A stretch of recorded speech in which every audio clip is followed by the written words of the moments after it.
الحمد لله رب العالمين الرحمن الرحيم مالك يوم الدين إياك نعبد وإياك نستعين اهدنا الصراط المستقيم صراط الذين أنعمت عليهم غير المغضوب عليهم ولا الضالين.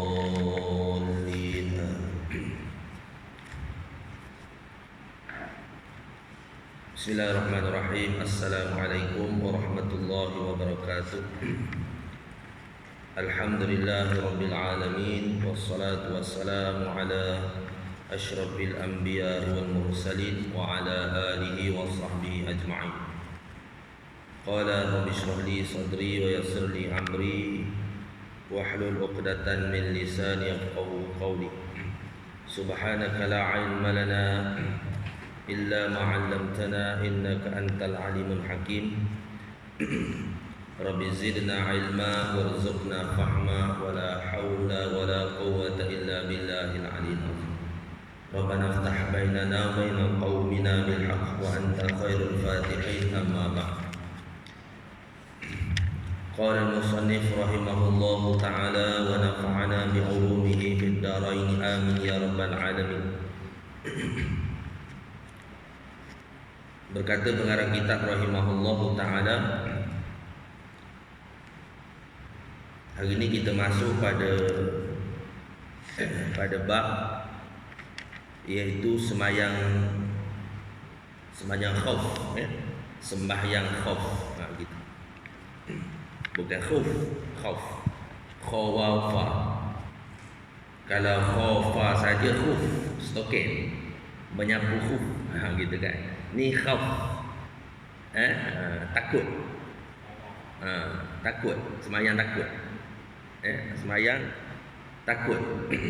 Khuf, stoken yang kita bak itu menyapu di atas khuf, dua khuf, stoken.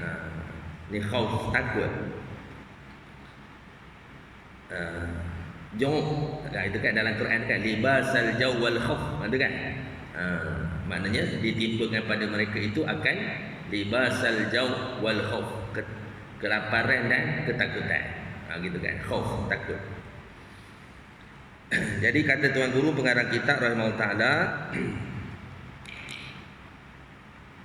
sembahyang dalam medan peperangan dinamakan sembahyang takut.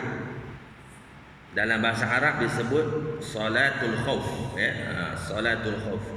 Maknanya menunaikan sembahyang fardu dalam ketakutan kerana manusia atau tentera dalam medan peperangan sentiasa dalam keadaan ketakutan.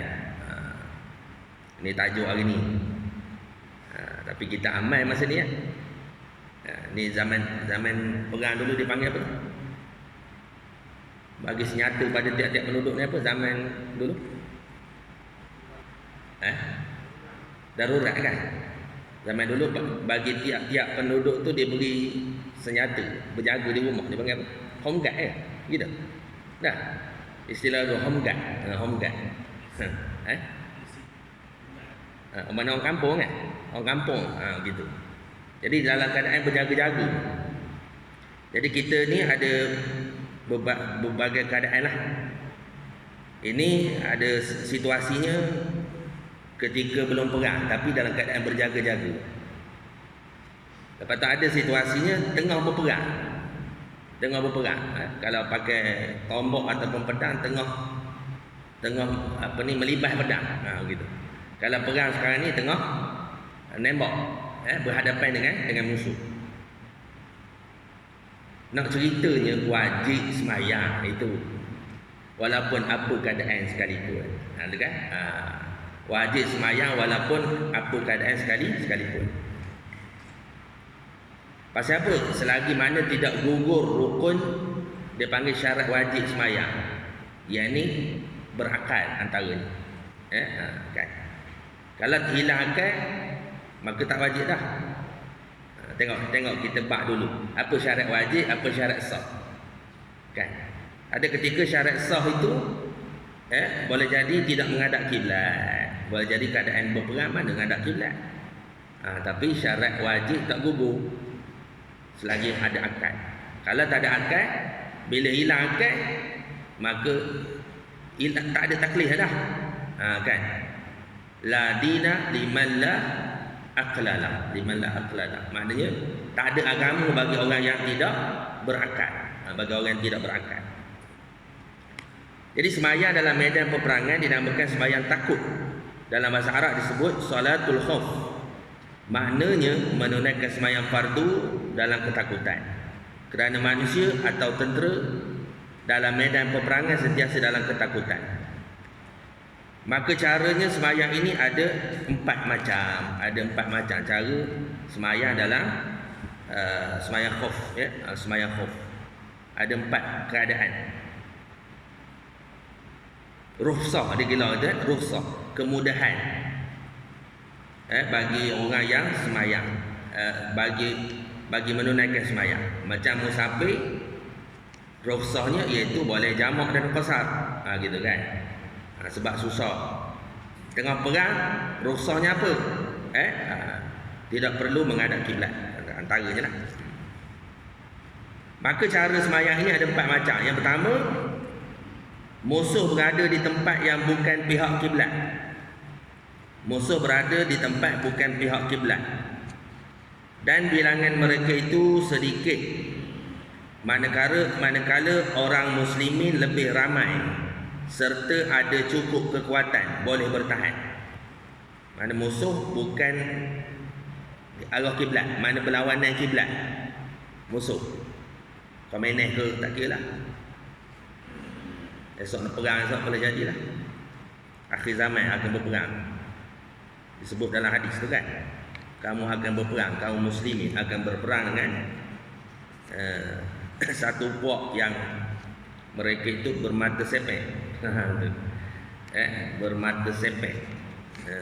Muka mereka itu seperti gitu kan. Berhidung pesek. Gitu kan. Tak tahulah siapa tu. Akan berperang.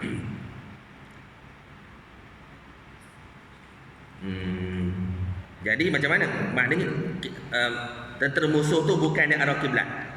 Tapi tentera musuh tu tak ramai. Tentera kaum muslimin ramai. Serta ada cukup kekuatan. Kaum muslimin cukup kekuatan, boleh bertahan. Dalam keadaan semacam ini, apabila hendak sembahyang, imam hendaklah membahagikan tentera muslimin kepada 2 pasukan. Tentera muslimin itu dibahagikan kepada 2 pasukan. Satu pasukan berjaga.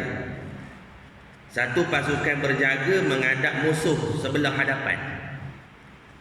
Satu pasukan berjaga menghadap musuh sebelah hadapan imam. Dan pasukan yang kedua diperintahkan berbaris di belakang imam. Ia pun sembahyang bersama mereka yang di belakang itu. Ia pun bersama sembahyang mereka di belakang itu. Macam mana tu? Ada buat-buat pun tak nampak keadaan tu tak? Maknanya satu jemaah tu dibagi 2. Satu depan, satu belakang. Jadi maknanya jemaah depan tu dia ngadap ke belakang. Bertemu belakang. Bukan bertemu belakang ni. Maksudnya jemaah depan tu dia menghadap ke arah belakang makmum, ke arah imam, untuk menjaga musuh yang berlawan arah kiblat. Gitu.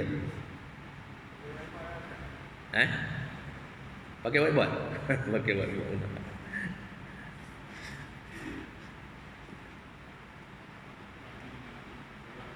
Nampak tengok ayat dia. Imam hendaklah membahagikan tentera muslimin kepada 2 pasukan. Okey, pecah 2. Satu pasukan berhadapan menghadap musuh sebelah hadapan. Menghadap musuh sebelah hadapan. Satu pasukan berjaga menghadap musuh sebelah hadapan.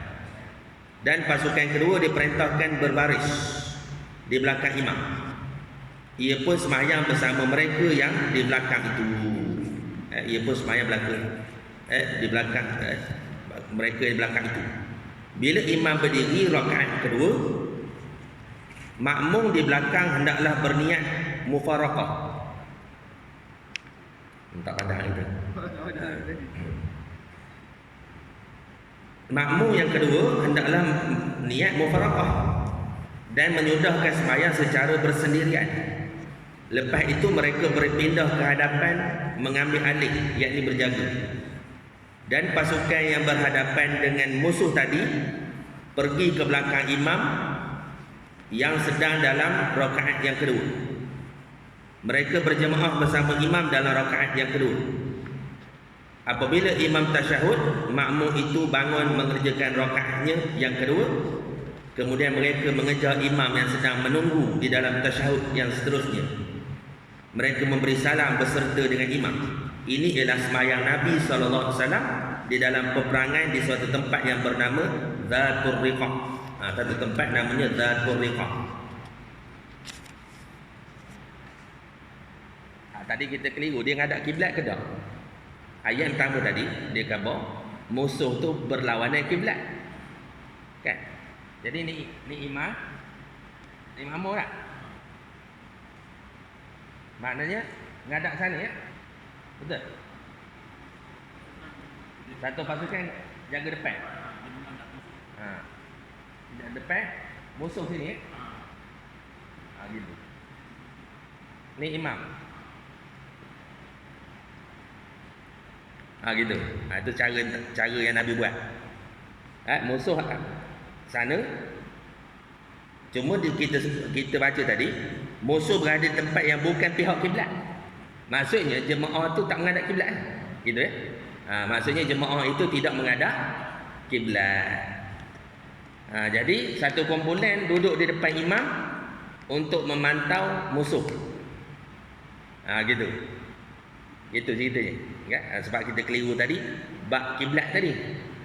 Jadi dalam keadaan itu tidak menghadap kiblat. Jadi makmum ni ngikut imam. Apa? Macam mana? Imam bila imam berdiri rakaat yang kedua, makmum di belakang hendaklah berniat mufaraqah.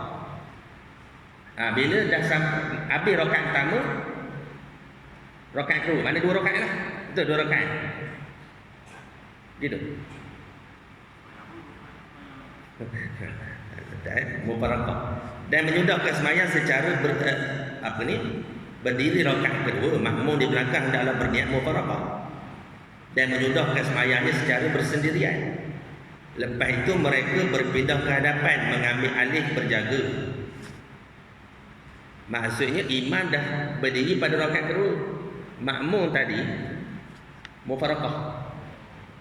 Kemudian dia habiskan sembahyang tu bersendirian. Lepas tu dia pindah ke depan. Yang depan tadi tukar. Tukar masuk jemaah. Masuk jemaah pada bersama imam. Dan pasukan yang berhadapan dengan musuh tadi pergi ke belakang imam yang sedang dalam rakaat kedua.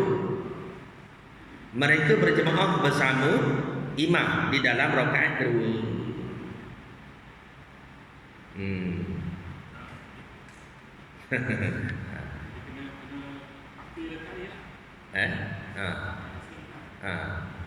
Dak ni imam tengah sembahyang.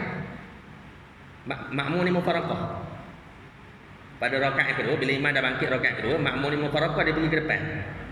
Jadi yang belakang tu masuk. Yang belakang pergi ke depan, yang depan tu pergi ke belakang, masuk jemaah dengan imam.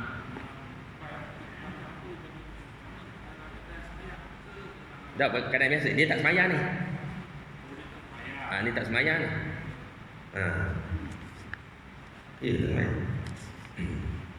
Apabila imam membaca tasyahud, makmum itu bangun mengerjakan rakaat yang kedua. Kemudian mereka mengejar imam yang sedang menunggu di dalam tasyahud seterusnya. Mereka memberi salam beserta dengan imam. Ini ialah sembahyang Nabi SAW di dalam peperangan di suatu tempat bernama Zatul Riqah. Maknanya bila imam dah habis sembahyang tu, makmum bangkit untuk menghabiskan sembahyang. Jadi imam tu tunggu di tasyahud akhir.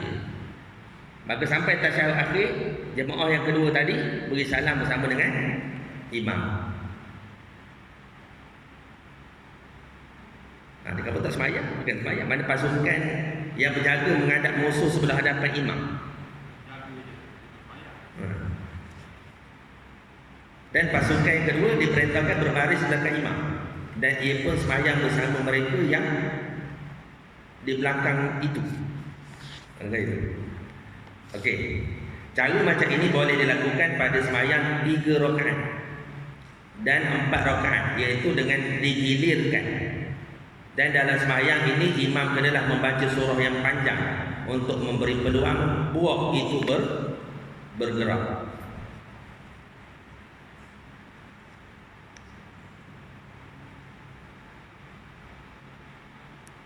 Nampak keadaan dia?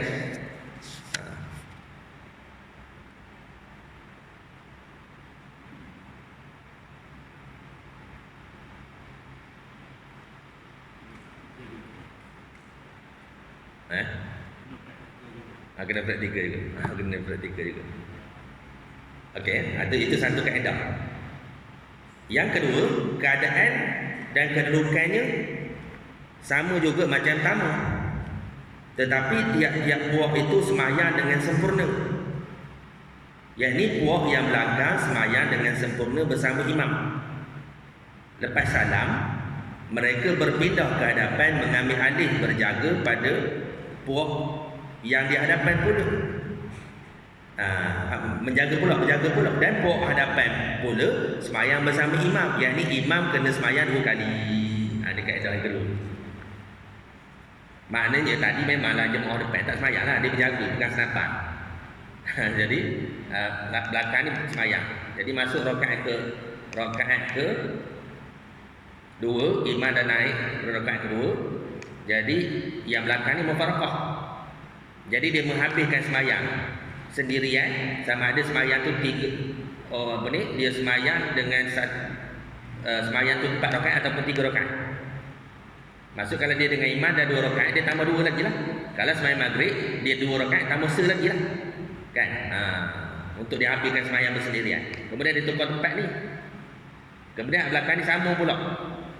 Masuk dengan imam pada qiyam rakaat kedua. Jadi imam ni baca surah panjang. Sebab apa? Dia nak menunggu makmum. Jadi semayanglah dia pada rakaat kedua. Contoh kalau isyak semayang 4 rakaat, jadi imam tunggu di tasyahud akhir. Jadi makmum ni kena tambah lagi 2 rakaat.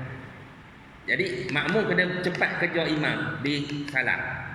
Di tahiyat. Jadi untuk apa? Untuk salam sama dengan imam. Itu kaifiat pertama. Kaifiat kedua, maknanya ni berjaga. Ni di belakang ni semayang macam biasa. Kalau 4 rakaat ke 3 rakaat ke 2 rakaat tak kisah. Tapi dia semayang dengan imam sampai habis 4 rakaat.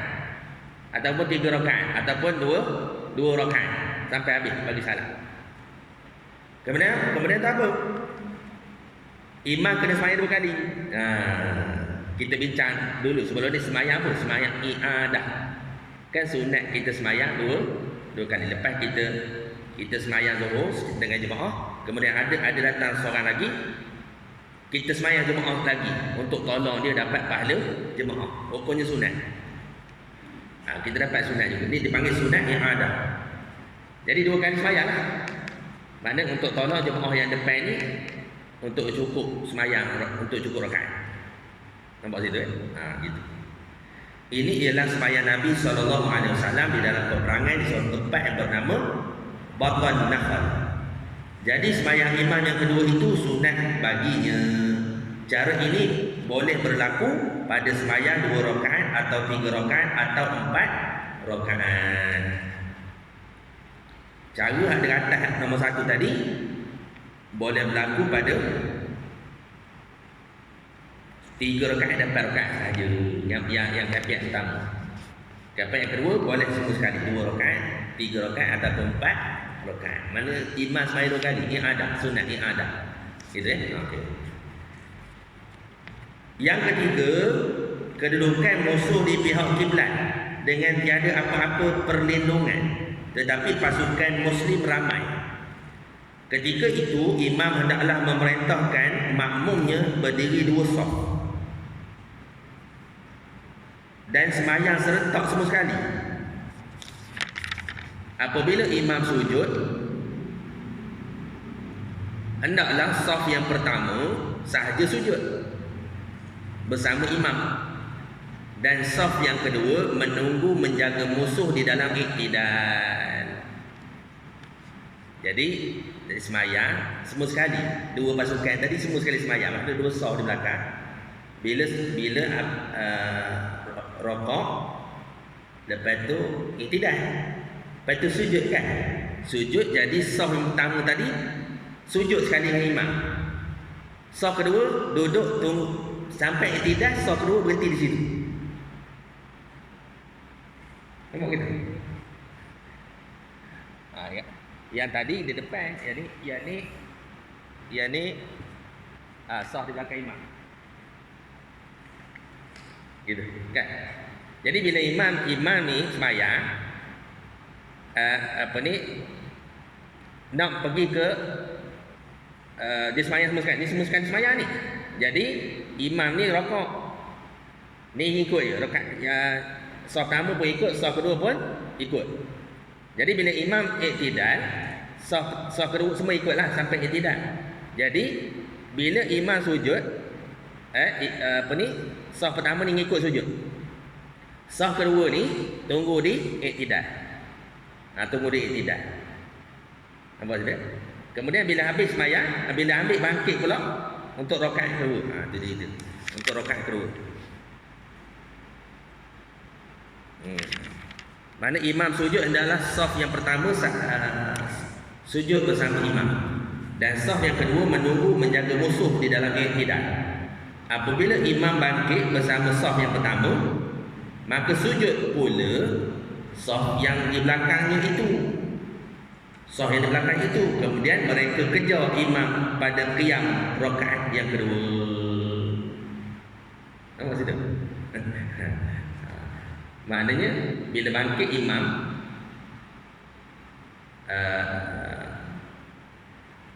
macam mana ni? Okey. Ini tak praktikal ni lah pasal itulah. Bila tak praktikal ni, bila praktikal tunggu perang tau. Kita perang, cerita orang cerita perang akhir zaman ni. Ni laut China Selatan nak perang Rusia Amerika ni. Di Ukraine ni dah kena dah guys. Rusia Amerika dah tak cekak dah nak masuk pertembungan antara Ukraine dengan Rusia kan. Amerika tak cekak dah. Tak cekak dah. Kena baca geopolitik dunia ni. Lepas tu Amerika dia nak pengaruh dia di Laut China Selatan. Taiwan dengan China tu tempat dia. Tapi bila dia berjangkit ke Laut China Selatan ni, beratlah dia nak jaga pengaruh dia di Selat Melaka. Ini boleh jadi Melaka lah. Manalah tahu perang ni sama jadi. Wallahu a'lam, minta jauh lah. Jadi ni apabila imam bangkit bersama saf yang pertama, maka sujud pula saf yang belakang itu. Kemudian mereka kejar imam pada qiyam rakaat yang kedua. Jadi imam dengan saf pertama dah bangkit qiyam pada rakaat kedua. Yang saf belakang tadi dah duduk dalam keadaan iktidal. Jadi lepas tu imam terus dah sujud. Sujud, duduk antara sujud sekali lagi. Lepas tu bangkit pula kejar makmum dengan imam yang duduk tengah qiyam tadi, yang tengah baca surah. Boleh jadi surah dia panjang baca, jadi time dia kejar. Rakaat kedua, saf yang kedua ni time kejar. Nampak situ gitu keadaan. Lepas itu kedua-dua saf rokok dan iktidal bersama-sama imam.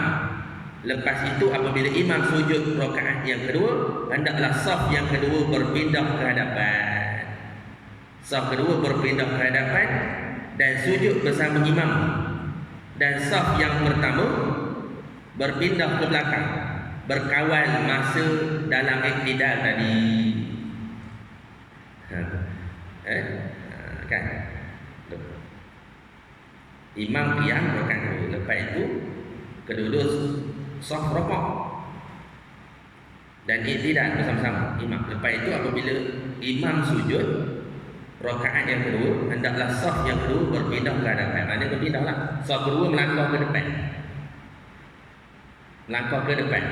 Saf belakang ni ke saf yang kedua tadi pindah ke belakang. Gitu. Dan sujud bersama imam. Saf yang pertama berpindah ke belakang berkawan masa dalam i'tidalnya tadi. Lepas itu mereka kejar imam di dalam tasyahud dan semuanya memberi salam bersama-sama imam. Inilah sembahyang yang dilakukan oleh Rasulullah SAW di suatu tempat bernama Asfan, tengah jalan Madinah. Cara ini juga boleh dilakukan sembahyang 3 dan 4 rakaat. 2 rakaat tak boleh. Jadi 2 rakaat hanya i'adah saja. 2 rakaat maknanya imam terpaksa sembahyang 2 kali, itu saja. Itu kan. Yang lain tak boleh, dia hanya 3 rakaat dan 4 rakaat saja. Payah juga benda tak praktikal ya. Tunggu perang solat jadi orang kan. Perang akhir zaman solat dengan Al-Mahdi, Imam Mahdi solat.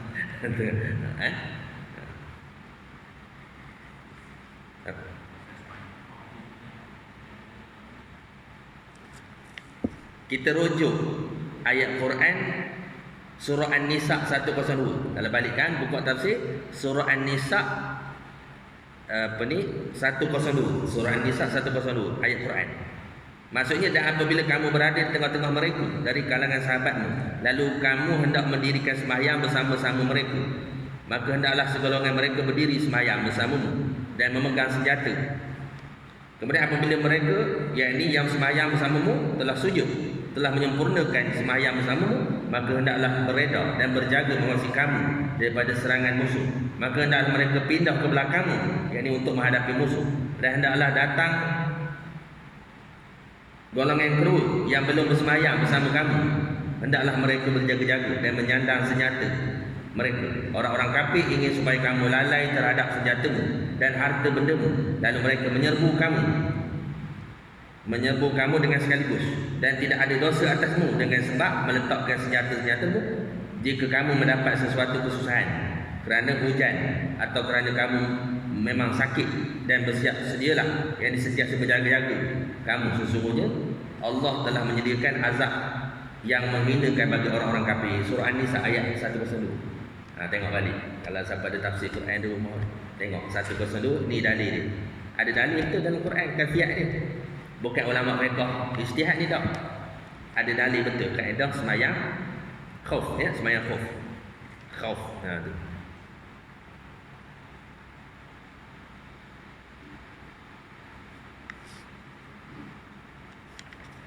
Habis dia.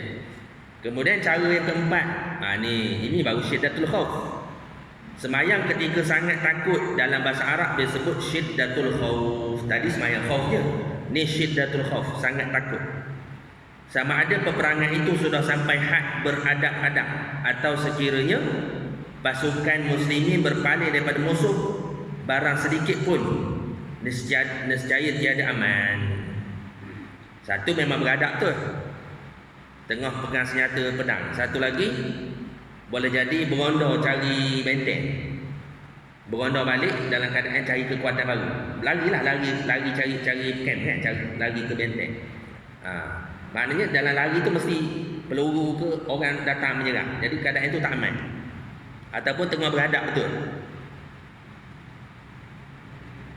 Dalam keadaan begini, hendaklah pasukan itu bersemayang ikut dapat berjalan kaki atau menunggang kuda.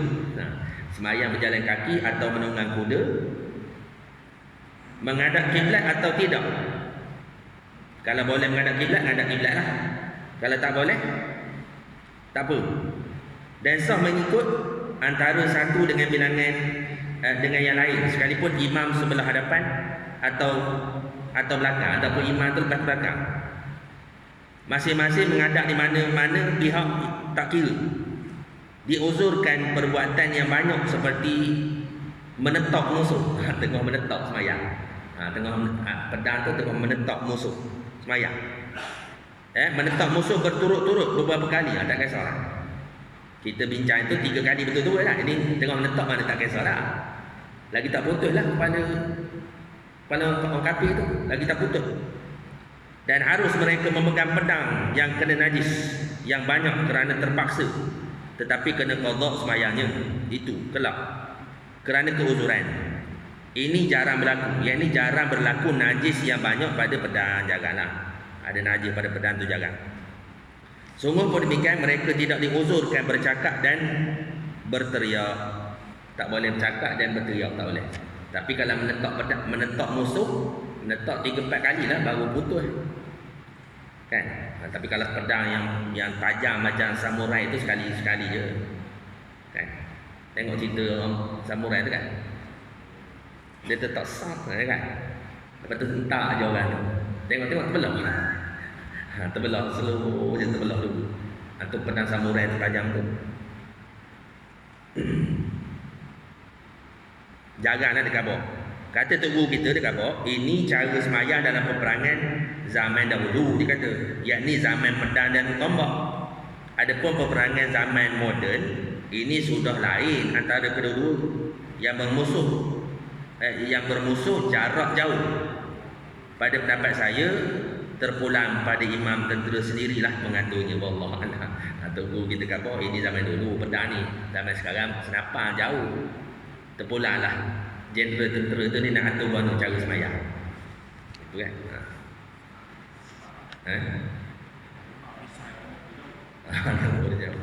Motor pakai roda kan, pakai roda.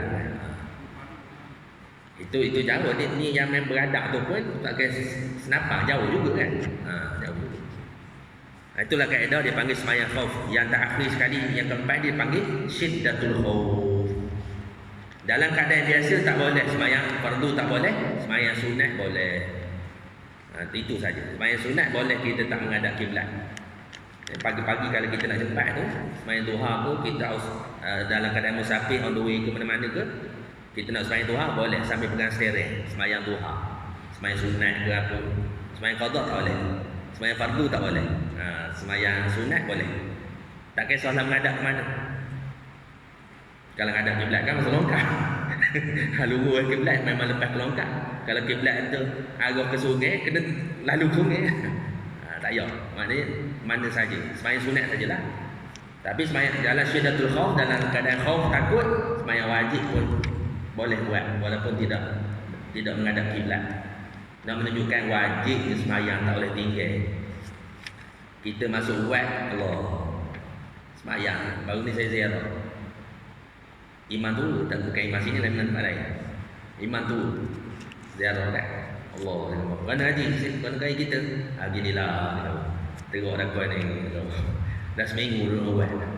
Sembahyang dah tengok. Iman tu. Kalau makmun tahulah iman, setara iman tu. Kau ni dah sembahyang tak boleh tengok. Duduk ni dalam wad terkelik-kelik. Nak ngapa suruh salah je. Kena semayang je cuma salah juga kan. Tapi maknanya tak semayang. Ini kan. Sementara pula kita yang tak sibuk tak semayang lagi lah pula teruk. Dalam keadaan tak sibuk ni tengah terang pun nak ngabur pun kena semayang dulu. Walaupun tengah menebah leher musuh Islam, kena semayang dulu. Itu menunjukkan semayang wajib dalam keadaan. Dan semayang ni ada ayat khas lah kita sebut ayat. Ayat khas yang mengatakan bahawa siapa meninggalkan semayang kufur. Man taraka salata muta'ammidan faqad kafara jihara. Orang siapa meninggalkan semayang dengan sengaja maka kufur. Kalau zahir ayat tu kufur. Tapi kalau mazhab kita Syafi'i kufur nikmat. Tapi kalau kabur semayang tak wajib barulah kufur akidah. Kalau semayang tu tak wajib barulah kufur akidah. Gitu. Semayang ni tak wajib, zuhur ni tak wajib, barulah kufur akidah. Tapi kalau meninggalkan semayang malas berdosa besar, kufur nikmat pasti. Gitu kan. Wallahu a'lam, insyaallah cukup pada itu. Sama dulu hukum memakai pakaian. Hukum memakai pakaian. Ini cerita bab sutera pula ni sah. Boleh ke orang lelaki pakai sutera? Itu kan. Wallahu a'lam. Subhanakallahumma wa bihamdika asyhadu an la ilaha illa anta astaghfiruka wa atubu ilaik. Bismillahirrahmanirrahim. Wal asri innal insana lafi khusr illa alladziina aamanu wa 'amilus shalihaati wa tawassaw bil haqq wa tawassaw bis sabr. Wallahu a'lam. Assalamualaikum warahmatullahi wabarakatuh. Ini nak tahu kena buka kitab balik cara tadi ya. Kalau sekali lalu tak tahu.